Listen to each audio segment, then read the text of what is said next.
عارف يا عمده، النهارده جبت لك حته وصفه خطيره. جبت لي ايه يا نرمين؟ شايف الباميه الخضره دي اللي بنعملها براني وبنعملها ويكا وبندلعها؟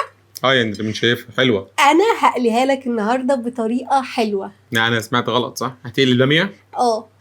اصلك انا شفت فيديو في حد كان بيقول ان هو بيشويها على الفحم وكمان بيقليها في الاير فراير وبيقليها في الزيت وبتبقى طعمها خطير. باميه مقليه؟ صراحه الموضوع استفزني يا جماعه، فانا قلت انا هجيب باميه.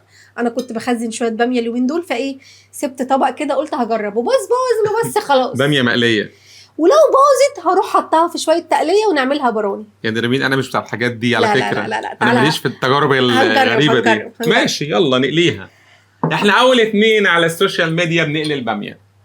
بص بقى، هجيب معلقه زيت على الباميه، اوكي ماشي. جديد برضو. ورشه ملح. خلصنا.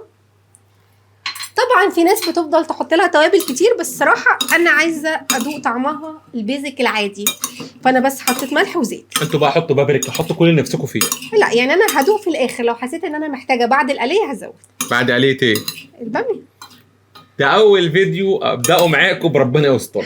وهو ما يعرفش انا هعمل ايه. حقيقي هي عامله لي مفاجاه. هاخد الباميه الحلوه دي واروح ادخلها في الاير فراير من 10 دقايق ل 15 دقيقه لغايه لما تتحمر، ونقول لكم بقى طعمها بعد شويه عامل ازاي. وقلينا الباميه.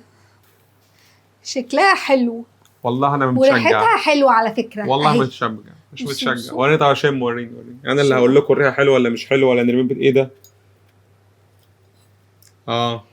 ريحتها باميه. انت دوقتي على طول بالواحده. الله يستر. هو اكيد مش كريسبي بس طعمها حلو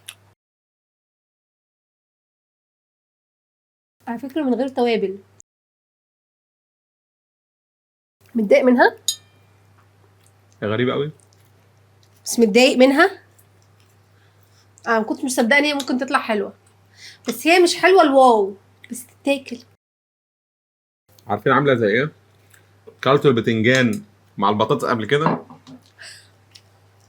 طب بامانه بتكلم جد، يعني بتنجان على بطاطس، البتنجان من جوه والبطاطس من بره، بس طعمها مش سيء، طعمها حلو على فكره. لا مش يعني انا اعملها واكلها كده عادي.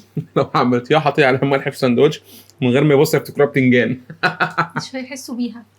وكمان الباميه بتبقى فيها زي عرق كده، لا انا مش حاسه بيه، يعني مش مضايقني. حلوه. انا ما توقعتش تكون حلوه بصراحه. حلوه. عماد احبطني بس النتيجه حلوه. لا حلوه بجد، عجبتني. لا بجد جميله. تسلم ايديك يا نرمين. جربوها طبعا، لازم جربوها مش هتندموا. دي فكره كويسه جدا على فكره. في الاخر للناس اللي بتحب الباميه هتعشقها، واللي بتحب البتنجان هتموت فيها. ايوه بالظبط. هي مديه على بتنجان وبطاطس بصراحه يعني، وخفيفه كده، ممكن نعملها سندوتشات على فكره عادي. ما خلاص يا نرمين، انت هتعملي فيها شعر خلاص. بامونه حلوه. ما خلاص يا نرمين. اوكي يلا. عموما ده الفيديو اللي معانا النهارده، ما تنسوش تعملوا فولو للصفحه ونشوفكم مع فيديو جديد. باي باي.